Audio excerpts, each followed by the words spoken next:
if I will not lie at all, this Arsenal match pain me. The thing really pained me so much. I felt so bad. And I will tell you why I felt so bad um, because of the match. I felt like it was very important for Arsenal to have won uh, that Sunderland match because after the international break, we're going to have some run of fixtures that are very, very tough that we will likely drop points. I felt like if we had gone 6 points ahead, even if we had dropped points in one of the two games against Chelsea or Tottenham, we'll still be fine. I never expected us to drop points against Sunderland. Sunderland is a very good team. We saw what they played against Man U and I think Chelsea also. Yeah, but then I wasn't really expecting that we'll drop points against them. But to just analyze the match, what was it with Xhaka's attitude against Arsenal yesterday?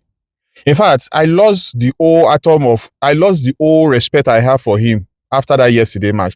It looks like he was intentionally trying to cause tear in the match. It was just bullying people, was just being mean and rude. I just I've watched his matches for Sunderland back to back for a while, and I've never seen him have that kind of attitude. It looks like he intentionally wanted to do it against Arsenal. This is a place where he spent 7 years of his life, 7 good years of his life, captaining Arsenal for I think maybe 1 or 2 seasons. Although he has an issue which was resolved and fans loved him and respected him at the end of the whole thing, but what was he trying to do in the match yesterday? I mean, on Saturday, it was really appalling and disgraceful. I really did not like it. I just lost his respect for him. Let me just get away. That is not how to treat your former club. Arsenal was good to him, was kind to him. The fact that after the match, everybody did not even go to greet him. Everybody just left him. You know that he's just a very rubbish person. I was really disappointed with his attitude. I was really disappointed. However, I think Mikel Arteta deserves some end of the stick for the first half performance. I don't know what he told these people, but it was not nice. Raya was busy loading ball. We don't have Jokeres at the front. We don't have any. We know that Merino is not the kind of person that do that kind of old defenders. So who was Raya launching ball to?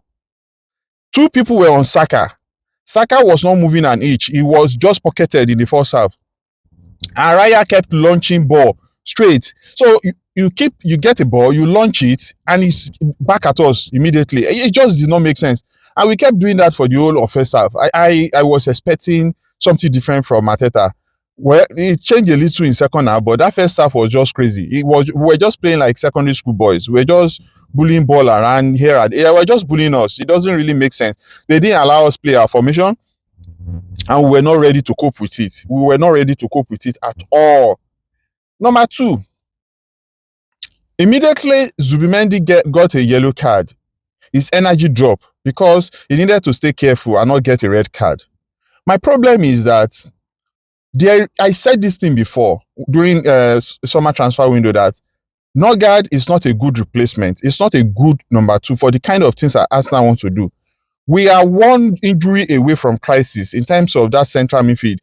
If Zubimendi goes on long time injury, we are done. We are done. Norgard cannot do that. Norgard is just someone that can just be maintaining tempo. He cannot give us anything better.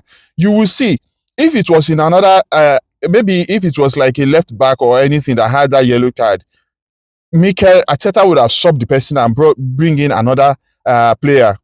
But in that midfield, he couldn't do it. He left Zubimendi there, and Zubimendi was playing with caution. I don't know, but I think we need midfielder that is better than Norgard. Norgard will not do it for Arsenal. I said it when they signed him. I will never understand that signing, but what do I know? Our squad depth has been depleted. We have squad depth. We were we are the only team that has the biggest squad in Premiership right now, but yet it has been depleted. You can see yesterday, Merino dropped our form. Like we significantly dropped. Now we understand and we value Gyökeres, what he does. Because if Gyökeres was on that field yesterday, Saka would be playing well. Two or three people were always on Xhaka at every point. If Gyökeres was there, they will not try it. They cannot put two people on Saka because two people will be on Gyökeres and Saka will be able to play well. But then we all our front line went off just as it happened last season. All of them are not available, and it's just a shame. And there's about four people. Three striker, and even Martinelli that can as well play as nine is gone. Too bad. But the good news is that a couple of them will be back after the 2 weeks international break. I think Martinelli will be back. I think Madueke will be back. I think Havertz will be back. And possibly Odegaard will be back. So I'm really anticipating and I'm looking forward to it. I know that they may not be able, all of them may not play against Tottenham, but at least let's have them in squad. Let's have them on the bench. We will be able to see what happened yesterday. We don't have any attacking change on the bench. We only have Dauma and Waneri. We had no one to bring to make any significant difference. Those Sunderland people were so physical. The match was so physical that man could not play it as a 15-year-old. He won't be able to play that kind of match. They will injure him. Nobody on the bench that could make any impactful change. Anyway, what it means now is that we are topping with 4 points ahead of Man City, and I'm worried. I'm significantly worried. I would rather have Liverpool chasing down after Arsenal than Man City. We've seen that when it matters most, when Man City can smell the league, they don't give up. They have won consistently, I think 10 matches back to back in a row without dropping any points. They can do it. I would rather have Liverpool pursuing me than Man City. Liverpool, that squad has not blended. They will still drop more points. That squad is not, they have serious problem. They will still drop more points. So I wouldn't have been so worried if it was Liverpool. I just know it's a matter of time. However, I predict Man City's problem will come at some point. Man City is being anchored by two players, Haaland and their goalkeeper. If anything happens to those two people, Man City's season is done. Haaland has been in good form. He's not a player that gets injured frequently, but anything can happen, right? If Haaland is gone for Man City, they are done for. Quote me anywhere, they are done for. So let's see, the season is still long. I still expect Man City's woe to come. That squad is a very thin squad. A major injury. I think they only have two injuries now, Kovacic and what's the name of this? Their central midfielder, Ballon d'Or winner. I forgot the name. However, if they have the kind of injury Arsenal has, okay, I think Mamouche too is injured. If they had the kind of injury like 6-7 players out like Arsenal, they are done. They are really, really done. If they have their whole attacking line injured, they are done. So let's be hopeful. These 2 weeks international break is just a perfect time for Arsenal to recover. It's a perfect time to have some player back. It's a perfect time to just recalibrate everything and hope. I think we should beat Tottenham.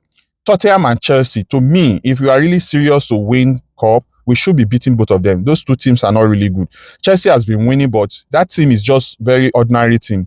Nothing special about them. They are not good. They play rubbish ball. They still manage to win, but I think if we are at our best, we should be beating Chelsea seriously, convincingly. Not 1-0. We should be beating them.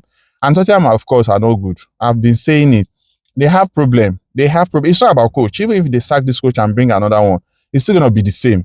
That team, the management and everything has problem. They are mediocre team. Of course, they won Europa League of recent. That gave them a little boost, but it doesn't change anything because who did they beat? They beat Man U, who is just as miserable as them as well. So it's just two miserable teams that played that final. So it doesn't count to me as anything. But let's see how it goes. I will be back tomorrow to analyze the all matches played in the EPL and to talk about the international break. For now, it's time out from here. Bye bye.